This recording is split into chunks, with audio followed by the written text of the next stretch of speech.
de mayo es nuestro examen, hoy en el examen final. Ahí anoten ya, domingo 22 de mayo es el examen final. Tenemos clases hoy y de hoy en 15. De hoy en 8 no, porque por el asueto del día del trabajo, ¿verdad? Entonces de hoy en 8 no hay clases por el asueto del día del trabajo. Y de hoy en 15 vendría siendo, bueno, de hoy en 15 iniciarían los segundos, los exámenes finales y a nosotros nos corresponde el 22 de mayo. Hoy. Ahí estamos.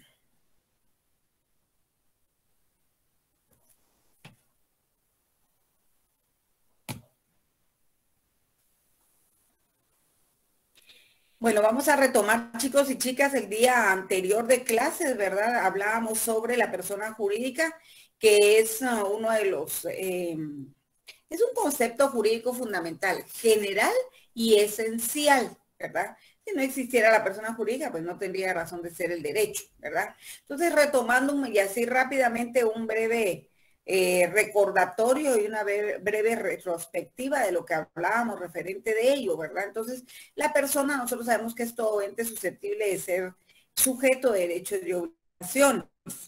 La persona jurídica, nuestro ordenamiento jurídico la clasifica en persona jurídica individual, que también se denomina física o natural, y persona jurídica. Pero para efectos de comprender mejor, pues la persona jurídica también se denomina persona jurídica colectiva, abstracta o moral, ¿verdad? Entonces hablemos de la persona jurídica individual, todo ente sujeto de derechos y obligaciones. Les decía que cualquiera de nosotros considerado individualmente somos personas jurídicas individuales, que estamos revestidos de personalidad jurídica. ¿Y qué es esto de la personalidad jurídica? Pues es la investidura jurídica que nos permite gravitar en el mundo de lo jurídico y ser sujetos de derechos y obligaciones, ¿verdad? Entonces hablamos, jóvenes, de cómo nace la persona jurídica individual y hay diversas teorías, ¿verdad?, al respecto. Porque, dígame, Andrea. Está levantando la mano, Andrea, cuénteme qué dice.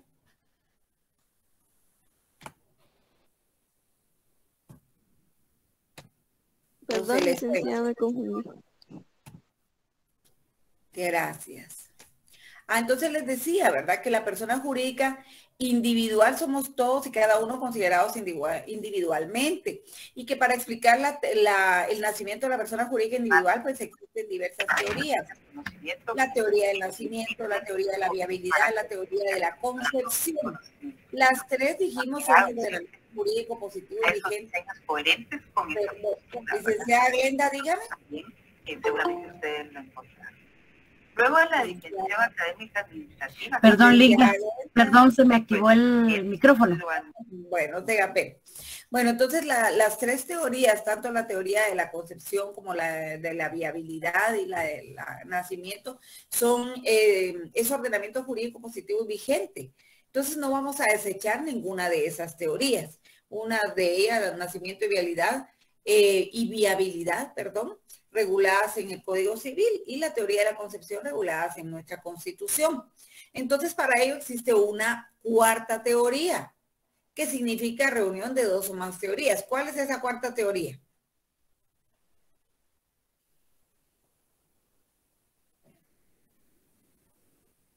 A ver, chicos y chicas. La teoría ecléctica. La teoría ecléctica, ¿verdad? Es la que reconoce nuestro ordenamiento jurídico para explicar el momento en que nace la persona jurídica y es investida de esa personalidad jurídica. Repito, porque no se puede desechar ninguna de las teorías. Entonces, también la persona jurídica individual reúne algunos atributos que la hacen ser tal, ¿verdad? Ser persona jurídica individual. Dentro de ello hablábamos de la capacidad, ¿verdad? Y existen dos clases de capacidad. ¿Cuáles son las dos clases de capacidad que existen?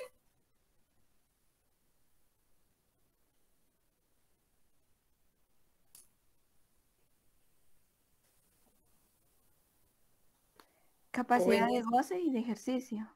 la capacidad de goce, que también es denominada de derecho, y la capacidad de ejercicio, también denominada capacidad de obrar, capacidad de hecho o capacidad plena, ¿verdad? Entonces, la capacidad ya sabemos nosotros que es la aptitud para ser sujetos de derechos y obligaciones, pero la capacidad de goce, pues es la que tenemos nosotros según la Constitución desde nuestra concepción y nos acompaña hasta cumplir la mayoría de edad, ¿verdad?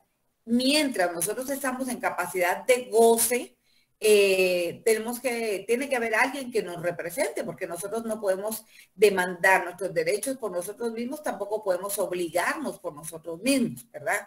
Ya sea que no hayamos cumplido los 18 años, o puede ser que haya mayoría de edad, pero no se encuentre la persona en el goce de sus facultades mentales, ¿verdad? Y por tanto, pues necesita alguien que le represente mientras está en esta capacidad de goce, ¿verdad? Entonces, la representación, hablamos también de la personería, ¿verdad? Que es la aptitud, es la facultad que tiene una persona jurídica individual para representar a otra persona jurídica individual o colectiva frente a terceros. Y la representación puede recaer en los padres de familia, que así debe ser, es lo normal, ¿verdad? Esa representación que recae en los padres de familia. ¿Cómo se llama esa representación? Desde un punto de vista jurídico, ¿cómo se llama esa representación?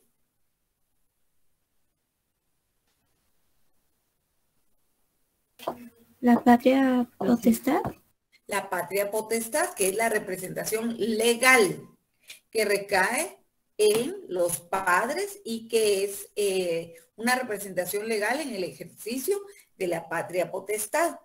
De no haber padres, ¿verdad?, que ejerzan esa responsabilidad, esa representación, habrá que dictar judicialmente quiénes van a representar a los menores o a los mayores que adolecen de capacidad y que por lo tanto están en una capacidad de goce, ¿verdad? Y entonces judicialmente se determina quién va a ejercer la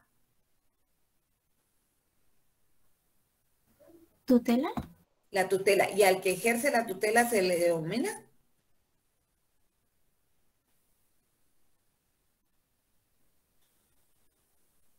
Gracias, Jessica, tutor. Entonces, ahí estamos, chicos, con esa representación judicial. La representación testamentaria, que es por actos de última voluntad, ¿verdad? Y debe de constar en un testamento.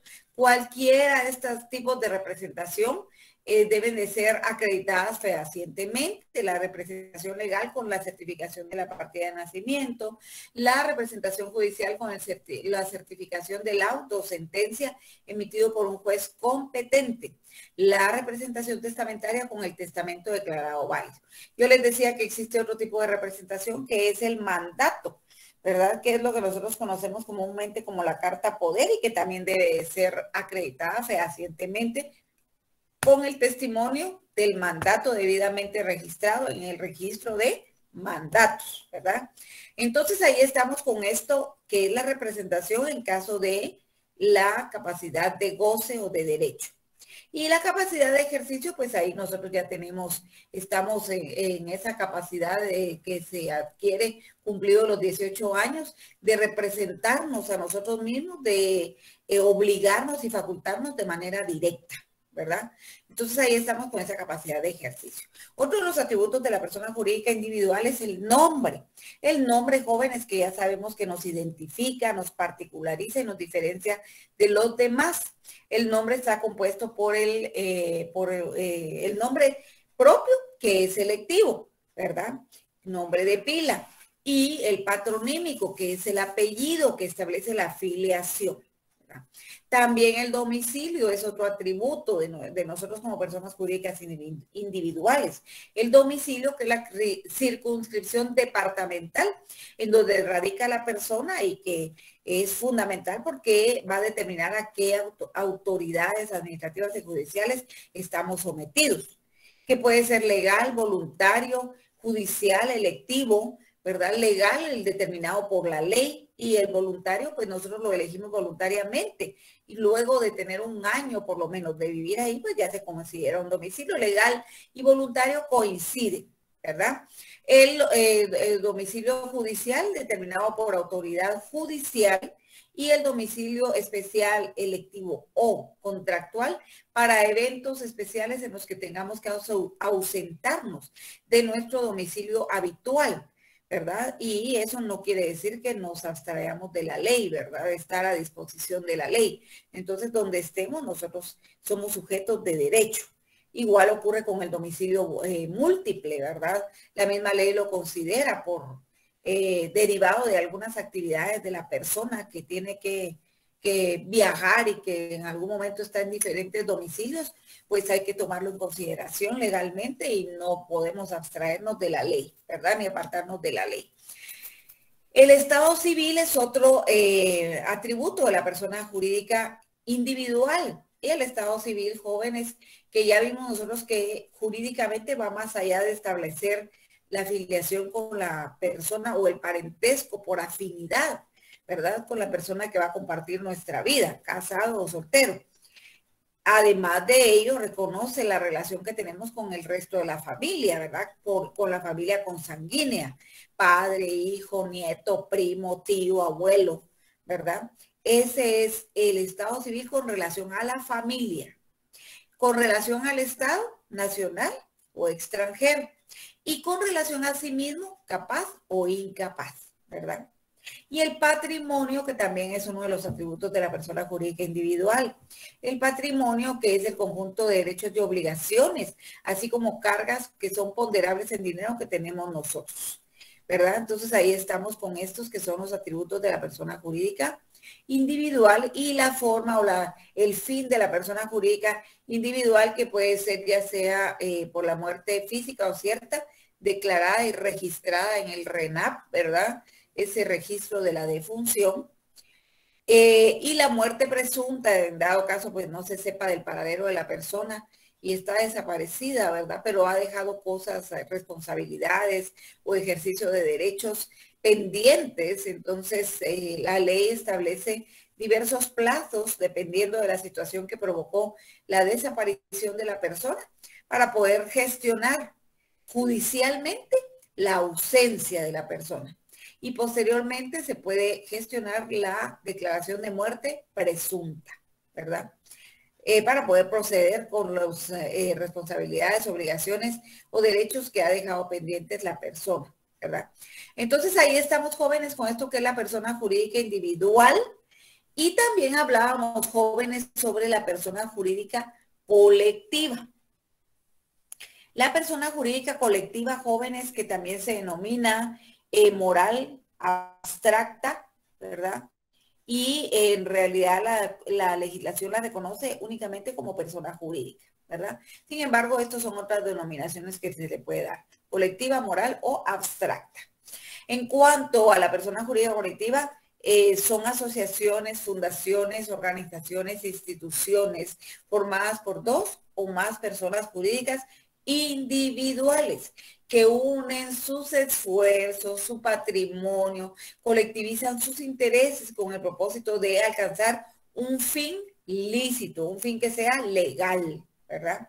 Entonces, unen sus esfuerzos, su patrimonio, sus intereses, porque su personalidad jurídica no, porque la persona jurídica colectiva, cuando nace a la vida jurídica, se le otorga personalidad jurídica propia independiente de la personalidad jurídica de sus miembros, ¿verdad?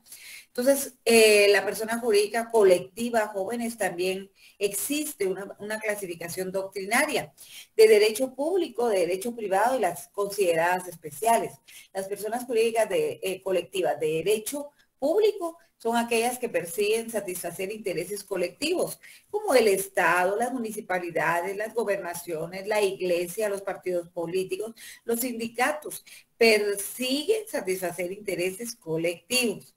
Las personas jurídicas de derecho privado persiguen satisfacer intereses de sus miembros, de aquellos que las han fundado y que las integran. Empresas mercantiles, sociedades anónimas, sociedades de responsabilidad limitada, sociedades mercantiles, sociedades civiles que persiguen satisfacer intereses propios de las personas que las han fundado y que las han creado y que son sus integrantes. Y las personas jurídicas colectivas consideradas especiales. Para algunos autores esas no existen, caso de derecho público y derecho privado. Sin embargo, Santiago López Aguilar dice, bueno, desde luego de que hay personas jurídicas colectivas que deben perseguir intereses colectivos y no lo hacen, como el Estado o como los partidos políticos, como los sindicatos, ¿verdad? Él les llamaría, dice, especiales, porque tienen como fundamento perseguir intereses colectivos. Sin embargo, a la hora de la hora se benefician únicamente las personas que lo dirigen. Y menciona dentro de ellas al Estado, a los partidos políticos, ¿verdad? ¿Por qué? Porque el ideal es que persigan el bien común. Ese es su deber y es su finalidad, su fin primordial. Pero a la hora de la hora lo que hace es representar intereses de las personas que las han fundado, que las han creado y que las dirigen, ¿verdad? Entonces, por eso se denominan a estas especiales. En cuanto a los elementos de la persona jurídica colectiva, pues por supuesto la pluralidad de sujetos, la participación de dos o más sujetos que tienen plena capacidad para contratar, pactar y convenir y acuerdan unir sus esfuerzos para la consecución de un fin que debe ser lícito. La participación dentro de estas personas jurídicas colectivas puede ser voluntaria o puede ser forzada, ¿verdad? En la mayoría de los casos es voluntaria. Yo les decía, pertenecer a una iglesia, a un partido político, eso es voluntario. La Universidad de San Carlos de Guatemala, que es una persona jurídica colectiva. Entonces, esto es voluntario. Sin embargo, hay situaciones en las que sí hay cierta obligatoriedad para pertenecer, ¿verdad? El fin debe ser lícito, de lícito comercio y socialmente aceptado, y debe estar plenamente determinado. Yo les decía, no van a llegar ustedes y mire que aquí venimos a crear una persona jurídica. ¿Y para qué? ¿Cuál es su finalidad? Después lo decidimos. No, no, no. Tiene que ir plenamente definido, ¿verdad? El patrimonio, que en el caso de la persona jurídica colectiva, el patrimonio es un elemento o un requisito para su formación. En el caso de la persona jurídica individual, el patrimonio es un atributo de la persona jurídica individual. Para la persona jurídica colectiva, repito, es un requisito, ¿verdad? Ese patrimonio. Y el reconocimiento o las formalidades de ley, luego de cumplidas estas formalidades de ley, esto que requiere la ley, se procede a su reconocimiento por haber cumplido las formalidades de ley. Y se reconoce cuando es inscrita y es registrada en el, valga la redundancia, registro correspondiente. Ahí a la hora de ser registrada, se le otorga la personalidad jurídica que le va a permitir gravitar en el mundo de lo jurídico. En cuanto a los atributos de la persona jurídica colectiva, un nombre que es el que le va a identificar y a personalizar y a particularizar y a diferenciarlas de las demás. Nombre, razón social o denominación. Lo único diferente aquí es la razón social en cuanto que identifica, personaliza, clasifica, pero lo esencial aquí es que está formada por el nombre o los apellidos de las personas que las fundan, que las han creado, que son sus accionistas. Y entonces se conoce a los accionistas, fundadores o creadores, ¿verdad? Entonces esa es la razón social. El nombre y la denominación pues igual identifican, ¿verdad? El domicilio, ya sabemos que es la circunscripción departamental en donde radica, en donde se ubica la persona jurídica colectiva en este caso y se sujeta a las autoridades judiciales y administrativas. La capacidad, ya sabemos que es la aptitud de ser sujetos de derechos y obligaciones. En el caso de la persona jurídica colectiva no tiene capacidad de ejercicio, que la adquiere cuando adquiere la personalidad jurídica, cuando es reconocida por el Estado, registrada en alguno de los registros y en ese momento se le otorga la personalidad jurídica. La nacionalidad, que en el caso de la persona jurídica individual es parte del Estado civil, con relación al Estado. Pero en el caso de la persona jurídica colectiva es un atributo y que existen dos criterios para determinarla. Por donde nace la matriz, ¿verdad? En donde se ha fundado la persona jurídica colectiva y por la nacionalidad de sus integrantes. yo les decía que nuestra legislación reconoce el primer criterio por el lugar en donde se funda, en donde nace esa persona jurídica colectiva y en donde queda registrada por primera vez, ¿verdad? Y en cuanto al nacimiento y extinción de la persona jurídica colectiva, pues existen, ¿se recuerdan ustedes que 3 teorías fundamentales que explican su naturaleza jurídica?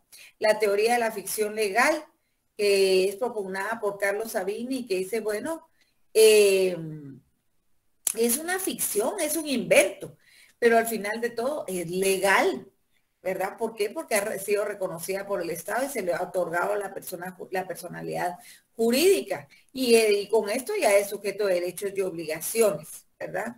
Entonces, ¿por qué? Porque no se reconoce tanto la teoría de la ficción legal como la teoría de la ficción doctrinal, no reconocen que la persona jurídica colectiva tenga personalidad jurídica. Ellos dicen solo la persona jurídica individual puede tener personalidad jurídica. Sin embargo, aunque sea un invento, es un invento legal, ¿verdad? Y la teoría de la ficción doctrinal en realidad no reconoce ni tan siquiera que sea un invento, ¿verdad? Desecha ese calificativo de ficción, ¿verdad? En realidad dice no debiese de existir, pero finalmente pues existe. Y la verdad es que es con el propósito de alcanzar ciertos intereses económicos, políticos y sociales que el mismo Estado a través de la ley ha reconocido su creación y su existencia, ¿verdad? Y la teoría de la realidad, que dice, bueno, no es otra cosa sino la manifestación del ser social por naturaleza que tenemos los seres humanos y que nos asociamos, convenimos y pactamos, ¿verdad? Quizá esta teoría de la ficción, esta teoría de la realidad es la más aceptada. En cuanto, jóvenes, a su extinción, la persona jurídica colectiva se extingue o se disuelve.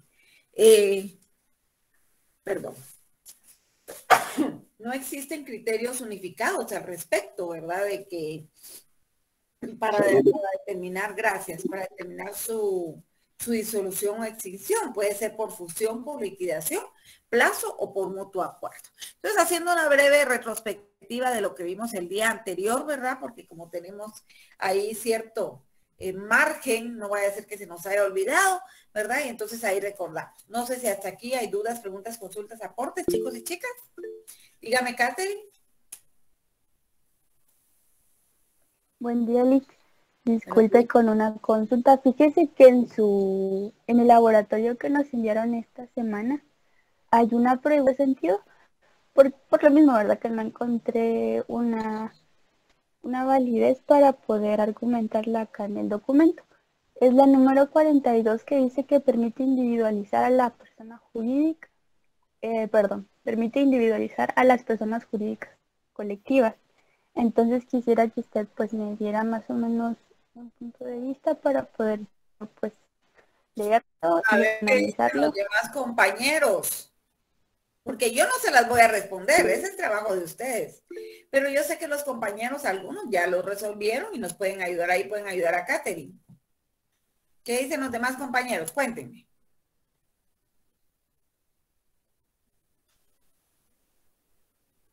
A ver, chicos y chicas. ¿Quieren ayudar ahí a Catherine? Permite individualizar a la persona jurídica colectiva. Y lo acabo de decir.